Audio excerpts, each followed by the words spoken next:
લવાડા ગામ ખાતે સનાતન સમરસતા મહાયજ્ઞનું આયોજન કરવામાં આવ્યું। લાખણી તાલુકામાં સામાજિક એકતાનું અનોખું દ્રશ્ય જોવા મળ્યું। રાજપૂત સમાજના 21 ગામોના વાલ્મીકી સમાજ સાથે ભોજન, વાલ્મીકી સમાજ માટે દાનરૂપે ભોજન વ્યવસ્થા, સંતો મહંતો અને રાજકીય નેતાઓની પણ વિશેષ હાજરી જોવા મળી। વિધાનસભા અધ્યક્ષ શંકરભાઈ ચૌધરી પણ આ કાર્યક્રમમાં ઉપસ્થિત રહ્યા। કે સમાજનું જીવન ઋષિ જેવું જીવન અને અહીંયા હીરાજીભાઈ ને એમના સમગ્ર પરિવારે કુરશીપુરી બાપુના માર્ગદર્શનમાં સમરસતા માટેનું ભોજ રાખ્યું છે અને એમાં જે બધા મહેમાનો આગેવાનોને બોલાવ્યા।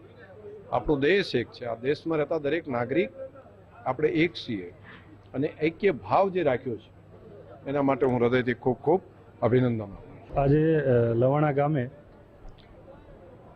હીરાભાઈ વાઘેલા દ્વારા હિંદવાણી વિસ્તારના 22 ગામોની વાલ્મીકી પરિવારને બોલાવી એમના માન સન્માન સાથે ગૌરવપૂર્વક ભોજન કરાવ્યું, એમનું સન્માન કર્યું।